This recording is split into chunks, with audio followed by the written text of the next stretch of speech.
Hello बच्चों। अच्छा बच्चों, हॉस्पिटल तो आप सभी ने देखा होगा, है ना। अब ये बताइए, हॉस्पिटल जाता कौन है? क्या हम अच्छे हंसते खेलते होते तो हॉस्पिटल पहुंच जाते हैं? नहीं। जब हम बीमार पड़ जाते हैं, जब हमें कुछ अच्छा नहीं लगता है, जब हमारी बॉडी में कोई प्रॉब्लम होती है, तब हम जाते हैं हॉस्पिटल। वहाँ पर डॉक्टर होते हैं और डॉक्टर जो हैं हमें चेक करते हैं, हमारा ब्लड टेस्ट करवाते हैं। उसके बाद जो है जब उनको पता चलता है कि हमें हुआ क्या है, तब उस हिसाब से वो हमें क्या करते हैं, दवाइयाँ देते हैं और हम ठीक हो जाते हैं फिर। लेकिन ये बताइए, ऐसा कैसे होता है कि एक रात जो होता है हम अच्छे से लेटे हुए हैं, बढ़िया हैं एकदम, और अगले दिन उठे या अगले दिन या शाम को कभी भी हमें लगने लगता है कि अरे हमें तो फीवर आ रहा है, हमें तो ठंड लग रही है, मुझे तो सर्दी हो गई है। ये होता कैसे है? ये बीमारियां आती कहाँ से हैं? हम बीमार पड़ते कैसे हैं? आज हम क्लास 5th EVS का चैप्टर नंबर 8 डिस्कस करेंगे, अ ट्रीट फॉर मॉस्किटोज़, जिसमें हम पढ़ेंगे कि मच्छर जो होते हैं उनसे हमें क्या बीमारियां होती हैं, मक्खी से हमें क्या बीमारियां होती हैं, हमारी बॉडी में अगर किसी चीज़ की कमी हो जाए तो हमारी बॉडी किस तरीके से बिहेव करती है, हमारी बॉडी में उसी कमी को पूरा कैसे किया जाएगा, ये हम पढ़ेंगे क्लास 5th EVS के चैप्टर नंबर 8 में। तो आइए अब हम डिस्कस करेंगे क्लास 5th EVS चैप्टर 8 का के क्वेश्चन एंड आंसर। इसका पहला क्वेश्चन है, चूज़ द करेक्ट ऑप्शन। अब आपको नीचे स्टेटमेंट दिए हैं और उसके साथ कुछ ऑप्शन दिए हुए हैं, इसमें से आपको सही ऑप्शन को चूज़ करके और टिक करना है, ठीक है।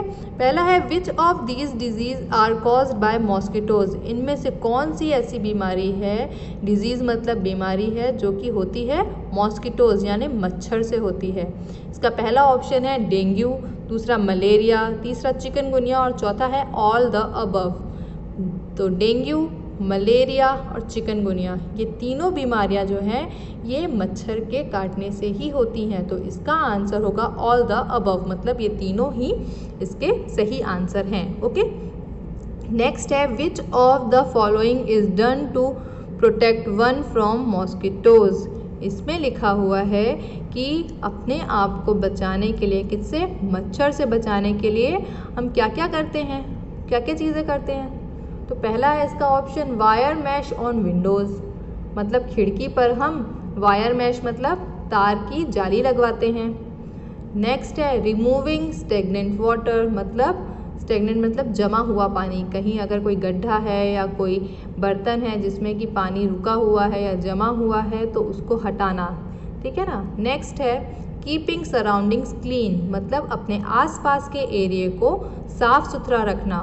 तो ये तीनों ऑप्शन ही जो हैं वो सही हैं, इसलिए D option, all the above, मतलब ये तीनों ही सही हैं। तो इसका ऑप्शन होगा डी, ऑल द अबव।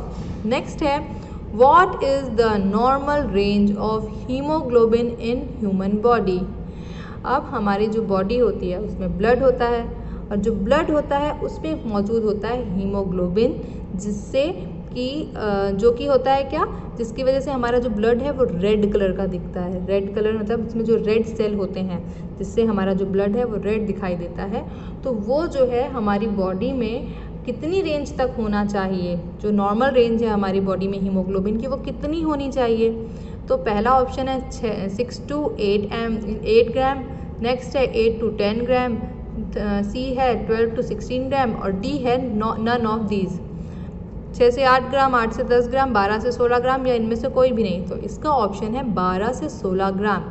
एक स्वस्थ मनुष्य की बॉडी में, एक स्वस्थ व्यक्ति की बॉडी में हीमोग्लोबिन जो है वो 12 से 16 ग्राम होना चाहिए, तब उसका जो है ब्लड जो है अच्छा माना जाता है, तब उसकी बॉडी स्वस्थ मानी जाती है, ठीक है ना।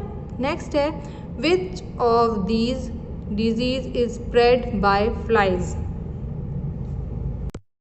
अब आपको बताना है कि इनमें से कौन सी बीमारी जो है वो मक्खी की वजह से होती है। फ्लाइज मतलब मक्खी, डिजीज़ मतलब बीमारी और स्प्रेड मतलब फैलना।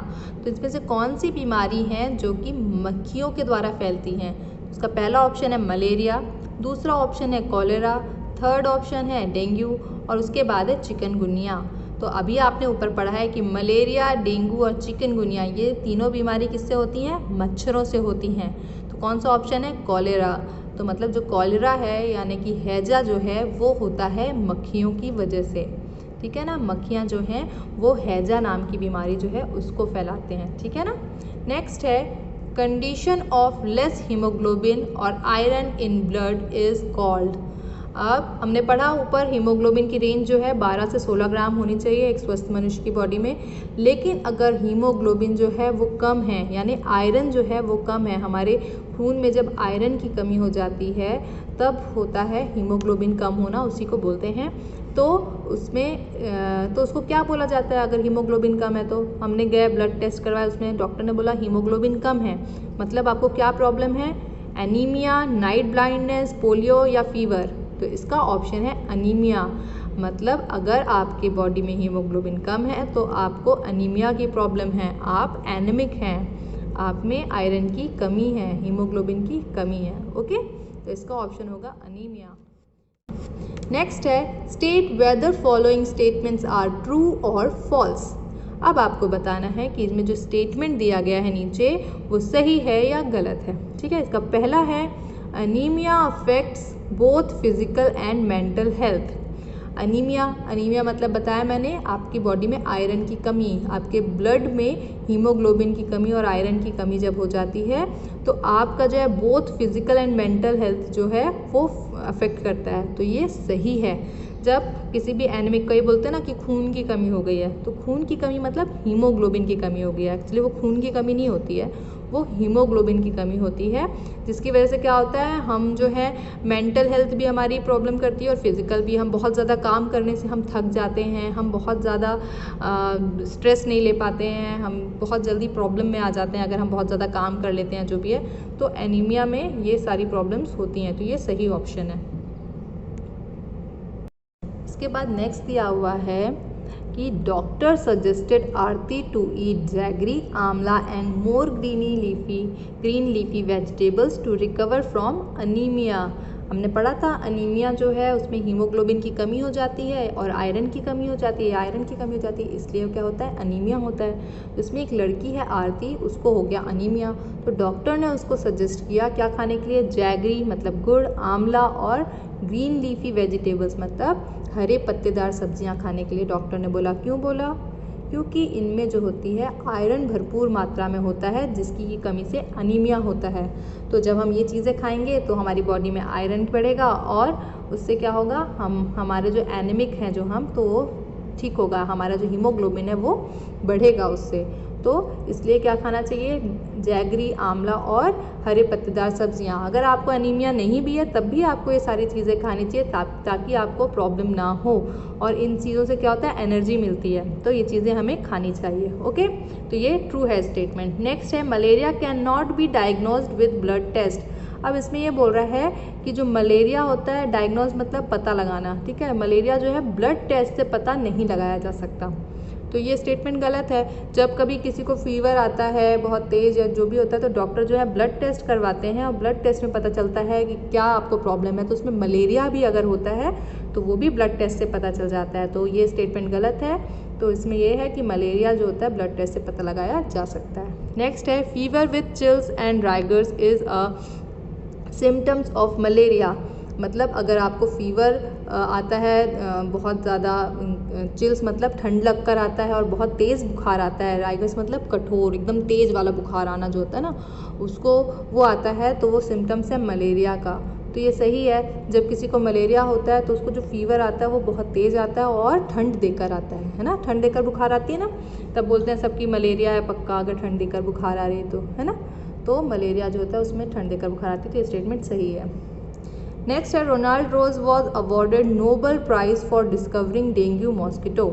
अब रोनाल्ड रोज हैं जिन्होंने डिस्कवर किया था डेंगू मॉस्किटो, ये गलत स्टेटमेंट है। जो रोनाल्ड रोज थे उनको नोबेल पुरस्कार तो मिला था, लेकिन डेंगू मॉस्किटो के लिए नहीं, मलेरिया मॉस्किटो डिस्कवर करने के लिए मिला था। उन्होंने खोज की थी कि जो मच्छर, कौन से मच्छर के काटने से मलेरिया होता है। सभी मच्छर के काटने से मलेरिया नहीं होता है, एक स्पेशल टाइप के मच्छर होते हैं जिसको डिस्कवर किया था किसने? रोनाल्ड रोज ने, कि इसी मच्छर के काटने से मलेरिया होता है, तो उसके लिए उनको मिला था नोबेल प्राइज़। तो ये स्टेटमेंट फॉल्स है, ठीक है। उन्होंने डेंगू मॉस्किटो डिस्कवर नहीं किया था, उन्होंने मलेरिया मॉस्किटो डिस्कवर किया था। ओके, नेक्स्ट क्वेश्चन है fill in the blank with suitable words. आपको कुछ वर्ड्स दिए गए हैं, उसको आपको नीचे ब्लैंक्स में फिल करना है जो कि सही ऑप्शन है वो। ठीक है, जैसे पहला है डैश मतलब एल्गी, एल्गी या एल्गेई कुछ भी बोल सकते हैं आप। तो algae are some kind of small plants that grow in water. तो एल्गेई जो है वो एक तरीके के छोटे प्लांट्स हैं, स्मॉल प्लांट्स हैं जो कि ग्रो करते हैं वाटर में। आपने देखा होगा एल्गी मतलब होता है काई, काई देखा ना आपने, जैसे आपके कुछ भी टैंक होगा, सीमेंटेड टंकियाँ होंगी या किसी में पानी अगर बहुत दिन तक भरा रहता है या कहीं पे मॉइस्चर बहुत ज़्यादा होता है तो वहाँ पे क्या लग जाती है, हरे हरे कलर की जो काई लग जाती है वो होती है एल्गे। ठीक है ना, जो कि पानी में होती है, जो कि मॉइस्चर में होती है। अगर ज़रा भी पानी और ये बहुत टाइम तक इकट्ठा होता है ऐसे मॉइस्चर तो वहाँ पर ये काई लग जाती है। ठीक है ना, दोस्तों क्या बोलते हैं एल्गे। नेक्स्ट है flies carry dash from one place to another, germs. ठीक है ना, फ्लाइज क्या कैरी करती हैं, जर्म्स को एक जगह से दूसरी जगह। कैसे, कहाँ से ले जाती हैं वो, जो उनके पैर होते हैं ना, क्या होता है मक्खियाँ जो है गंदगी में बैठती हैं, जो भी गंदे गंदे जगह होते हैं वहाँ बैठती हैं और उनके पैर जो होते हैं ना उनमें ना बहुत ही चिपचिपा सा कुछ लिक्विड होता है, चिपचिपा सा उसमें कुछ रोए होते हैं जिसमें क्या होता है वो जर्म्स जो होते हैं ना उस गंदगी के वो उसके पैर में चिपक जाते हैं और वो चिपक कर उसके साथ उड़ते हुए वो जहाँ पर भी बैठती है वहाँ पर वो क्या करती है, वो गंदगी छोड़ती जाती है, वो जर्म्स पूरे वहाँ गिरा देती है अपने पैरों को आपस में रगड़ कर और वहाँ पर जो है वो जर्म्स छोड़ती जाती है। तो flies carry germs from one place to another place. जो मक्खियाँ होती हैं वो जर्म्स को, कीटाणुओं को जो है एक जगह से दूसरी जगह फैलाती हैं, है ना। नेक्स्ट है dash water is breeding ground for mosquitoes. तो इसका है स्टेगनेंट मतलब जमा हुआ पानी, इकट्ठा किया हुआ पानी। जब कहीं पे कोई गड्ढा है या कहीं पे आपने कोई पुराना बर्तन रखा हुआ है उसमें कोई पानी अगर इकट्ठा है ना, वो पानी अगर काफ़ी टाइम से इकट्ठा किया हुआ रखा है, जमा हुआ है वहाँ पर, तो उसमें क्या पनपते हैं आपको पता है, वो उसमें मॉस्किटोज़ मतलब मच्छर पनपते हैं वहाँ पे। वो उनके लिए बहुत अच्छा, उनके लिए एक एटमॉस्फेयर हो जाता है मच्छर को पैदा होने के लिए। ठीक है ना, तो जो जमा हुआ पानी होता है, स्टेगनेंट वाटर होता है, बहुत अच्छा ग्राउंड है मॉस्किटोज़ के लिए कि वो ब्रीड करें। ठीक है ना। नेक्स्ट है green leafy vegetables like lettuce contains iron. ठीक है ना, तो ग्रीन लीफी वेजिटेबल मैंने ऊपर बताया था आपको, जब आरती को हुआ था एनीमिया तो डॉक्टर ने उसको सजेस्ट किया था क्या, ग्रीन लीफी वेजिटेबल्स खाने के लिए। क्यों, क्योंकि उसमें क्या होता है, आयरन होता है, इट कंटेन्स आयरन। आयरन मतलब लोहा, है ना, जो कि एक्चुअल में क्या होता है हमारे ब्लड में भी मौजूद होता है, हीमोग्लोबिन जो होता है उसमें मौजूद होता है आयरन। तो आयरन की कमी से हो जाता है हमको अनीमिया। और green leafy vegetables like lettuce, lettuce जो होता है एक सलाद वाले पत्ते होते हैं हरे, जो कि पत्ता गोभी जैसे होता है ना वैसे ही होता है, तो उसको क्या बोलते हैं, उसको खाने से जो होता है आयरन की कमी पूरी होती है। ठीक है ना, उस तरीके के हरी पत्तेदार सब्जियां खाने से आयरन की कमी पूरी होती है जो कि हमारे ब्लड में होता है। ठीक है। नेक्स्ट है anaemia affects both physical as well as mental health. ये हमने पहले भी पढ़ा है ट्रू फॉल्स में कि अनीमिया जो है हमारे फिजिकल मतलब हमारे काम करने की शक्ति को, हमारे दिमाग की शक्ति को जो है वो कम करता है। हम जो है हमेशा थके हुए रहते हैं, हमें कुछ भी करने का मन नहीं करता अगर हम एनीमिक है, हम अनीमिया है, हमें हीमोग्लोबिन और आयरन की अगर कमी है तो हमें ये प्रॉब्लम होती है। नेक्स्ट है medicine for malaria is made from the bark of cinchona tree. मतलब जो अनीमिया जो मेडिसिन है मलेरिया की वो किससे बनाई जाती है, सिनकोना मतलब कुनैन, कुनैन की जो गोली, कुनैन एक पेड़ है जिसकी छाल से जो है, आपने कुनैन का नाम सुना होगा, आप अपने घर पर पता करिए, आपके मम्मी पापा आपको बताएंगे कि जो कुनैन होता है ना उसकी छाल से, उस पेड़ की छाल से बनाई जाती है मलेरिया की दवाइयाँ। ठीक है ना, तो मलेरिया की दवाई किससे बनती है, सिनकोना मतलब कुनैन के पेड़ से बनती है, उसकी छाल से। तो अब आपको समझ में आ गया होगा कि जो मच्छर होते हैं वो उनसे बचने के लिए हम क्या क्या कर सकते हैं। क्या क्या कर सकते हैं, एक तो घरों पर जो है हम नेट लगा सकते हैं, खिड़कियां जो होती हैं उसमें नेट लगा सकते हैं, क्योंकि हमें हवा चाहिए तो हम खिड़कियां तो खोलते हैं, पर खिड़कियां अगर उसमें जाली नहीं लगी हुई है तो सारे जो बाहर के मच्छर हैं वो घर के अंदर आ जाते हैं। पर अगर हमने उसमें जाली लगा दी है तो मच्छर अंदर नहीं आ पाते। इस तरीके से कहीं पर भी आपको आपके घर में या आसपास जमा हुआ पानी है तो उसे तुरंत जो है खाली कर दीजिए। ठीक है ना, उस अगर गड्ढा है तो उस गड्ढे को भर दीजिए। अगर आपके किसी पुराने बर्तनों में अगर पानी इकट्ठा हुआ है तो उसे इकट्ठा मत होने दीजिए, उसे फेंक दीजिए। घर के बर्तनों को ढक कर रखिए, ठीक है ना। ये सभी चीज़ें आपको पता ही हैं पहले से, लेकिन मैं एक बार आपको रिमाइंड करवा रही हूँ कि ये चीज़ें हमें करना चाहिए, ठीक है ना। इसके बाद जो है क्या क्या चीज़ें खानी चाहिए जिससे हमें अनीमिया ना हो। अनीमिया मतलब खून की कमी ना हो, हीमोग्लोबिन की कमी ना हो हमारी बॉडी में। किससे बचेंगे हम खाएंगे जितनी भी आयरन वाली चीज़ें हैं, है ना। जो ग्रीन लीफी जो वेजिटेबल्स होते हैं, सलाद खूब खाना चाहिए, हरे पत्तेदार सब्जियां खाना चाहिए। इससे क्या होता है, हमारी बॉडी में जो है हीमोग्लोबिन कम नहीं होता है, हम अच्छे रहते हैं और स्वस्थ रहते हैं। ऐसे ही मक्खियों से कौन सी बीमारी फैलती है, कॉलेरा, हैजा फैलता है, तो उससे भी हम बच कर रहें। तो इस तरीके से हम अपने आसपास सफाई रखें, स्वस्थ रहें और मच्छरों से और मक्खियों और जितनी भी बीमारी फैलाने वाली चीज़ें हैं उनसे हम बच कर रहें, तो हमको डॉक्टर के पास जाने की ज़रूरत बहुत कम पड़ेगी। ओके, तो ये चैप्टर अभी यहाँ ख़त्म होता है। Thank you.